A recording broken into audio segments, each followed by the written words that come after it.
So Addison's.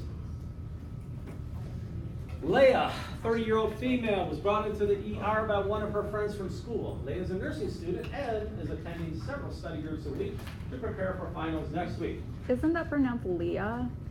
Fine, Leah. Okay. Leah is complaining of chest and back pain. She had recently been to the ER for similar pains, but they eventually went away, and it was decided that she had indigestion. Since Leah is a nursing student and is working full time, Whatever. she is always eating fast food and drinking lots of soda and energy drinks to keep up. To make matters worse, Leah has put on 60 pounds since starting nursing school last year and has noticed more pains than usual.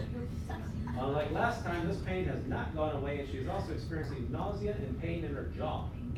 Her EKG shows an ST segment depression and T wave inversion without Q waves. What is Leah's diagnosis? C. C? Yeah. A. A? It's C. It's transmural. Why? Because transmural in like an EKG has an ST segment depression with T wave without Q wave. You sure? Yeah. Okay. I thought that was C, but Okay. Yeah. Transmural has an ST segment elevation. Okay. Subendocardio is the more minor one, and it's depressed. Okay? Sub is the one goes low on the EKG. Transmural is the other one. Sub means low, right? So think about it that way. Sub, your ST elevation is not elevated, it's depressed. It's low. Sub is low. So what happens with your potassium levels? Is it high then? What? Like, you mentioned something about like Did I say potassium. potassium somewhere in here? Well, no.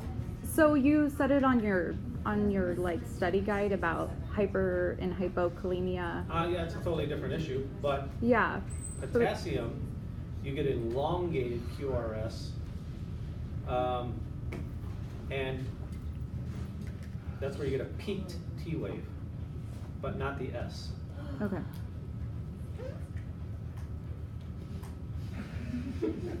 Ryan is a 40-year-old male.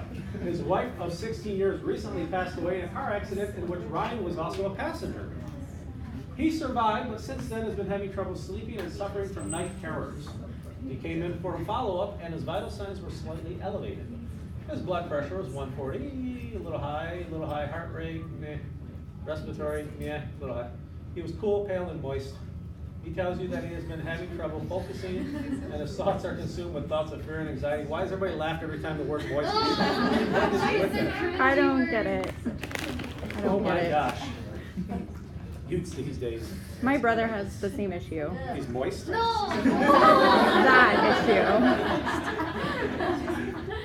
Anyway. He tells you that he's been having trouble focusing, clearly. And his thoughts are consumed with thoughts of fear and anxiety. His daily life has been affected by the constant need to have order and engage in repetitive rituals. He says that leaving the house has OCD. become increasingly difficult because he worries about what could happen and spends more and more time making sure his car is safe enough to drive. OCD rituals. OCD rituals? Yes. What about PTSD? Yeah, it's kind of hard. Nope. Rituals. Okay? I was going to say PTSD made him Okay. Notice, by the way, that these students put what is the differential diagnosis? Again, nurses don't technically diagnose, they give differentials. They do differential diagnoses every day. Unless you're, of course, you're a nurse practitioner, So- you diagnose that kind of things.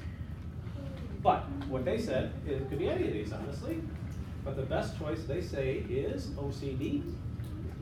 Skip to the bottom. The night terrors, trouble sleeping, all normal parts of the grieving process under such extraordinary circumstances, because they said recently. What the heck recently means, I don't know, but if you picture being married for 16 years and being in the car while your spouse dies in front of you, That's give them a pretty year traumatic. before you start thinking that's pathological, right? Because that's going to mess up anybody, and I think that's their point here. Yeah.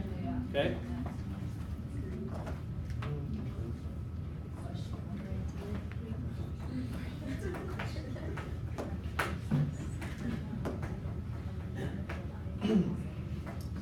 All right, so Mrs. Langley, 68-year-old who has smoked 2 packs of cigarettes a day for 30 years. Oh, great.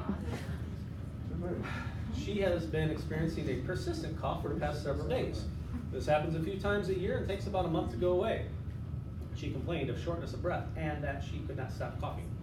She recently been coughing up yellow-green sputum. Sputum. Moist yellow-green sputum. And complains of chest pains when she does cough. What is the diagnosis for Mrs. Langley? Acute bronchitis, I think. This is harder. This is harder? A few times a year, and it takes a month to go away. Chronic. I think it's acute Because because it goes away. But it happens a lot though. Yeah, but it's not chronic. But All right, chronic. here's the problem. They say chronic, to be considered chronic, would have to have a cough that occurs every day with sputum production that lasts for about 3 months, about 2 years in a row. That's the definition of chronic, Okay. right? Well, they were kind of iffy on this, Yeah. right? Well, you have a persistent cough that happens a few times a year, it takes about a month to go away. But is that also including mucus? Because here, they didn't give the mucus necessarily up here, Yeah. but they might have meant that. Huh? Well, we can't. Yeah, they did say recently, so that, So what would you have chosen? Best I would have answer. chosen to fix this question one way or the other, and either say that the cough happened and it was a very recent problem Yeah. with the mucus thing, or gone with the whole mucus thing happened a couple of times a year, Which would be or a few chronic. times a year for a couple of years straight, right? Again, to make it chronic, what they said about the cough has to be true for the mucus, right? Or it has to be true for the bronchitis, actually. She would have had bronchitis for a couple of months, 3 months or so, a couple of years in a row. Again, the way they wrote this, what they meant to say was probably that. Instead, well, they just said the cough. Well, a cough with mucus. Or they could have said a cough that was moist, right? You're kidding. Okay, questions? No. You all right, Mandy? Yeah. You look like you just ran out of energy back there. Yeah. All right. Precious, a 25-year-old Precious. female. Hey now, I had a student like a Precious. year ago named Precious. No.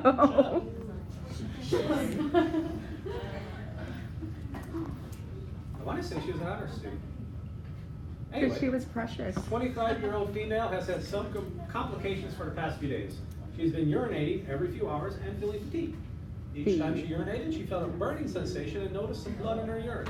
B. After a while, she felt sudden pain around her pelvic area and also had a slight fever. B. What's her likely diagnosis? B. It's like B all over. Yeah, that would be unfortunate if you had all the above, but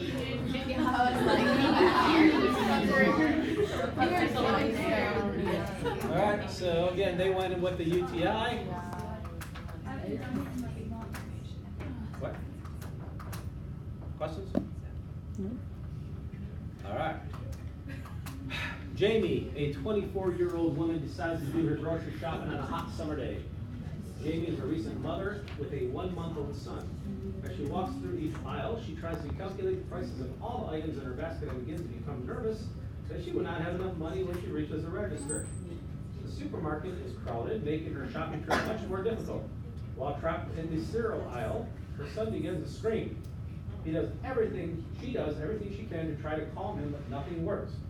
She feels the stares of everyone in the supermarket. She feels judged and like a horrible mother. She feels herself getting hot and lightheaded. She can feel her chest tight with every glare she receives.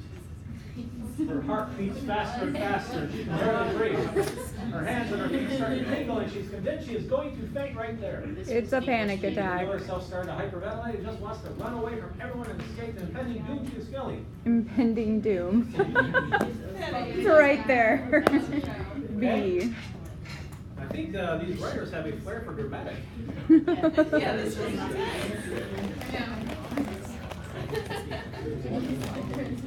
Panic attack. Again, there's everything you need to know about it. It says the same thing in the PowerPoint, right? Yes.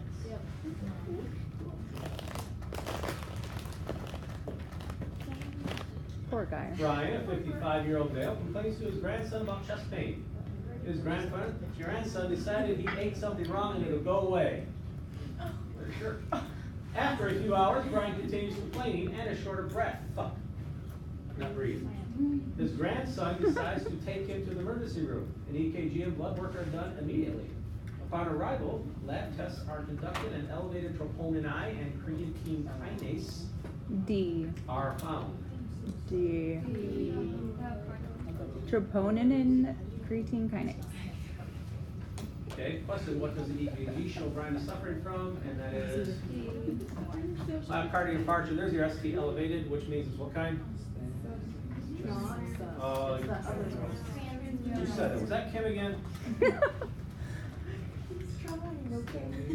Kim, you have them completely backwards in your head. Get them back turned around. You have until Wednesday, or you will fail. Oh. Yeah, because I'd love to fail in front of you again. Alrighty, good luck, man. I hope you do well. Anna.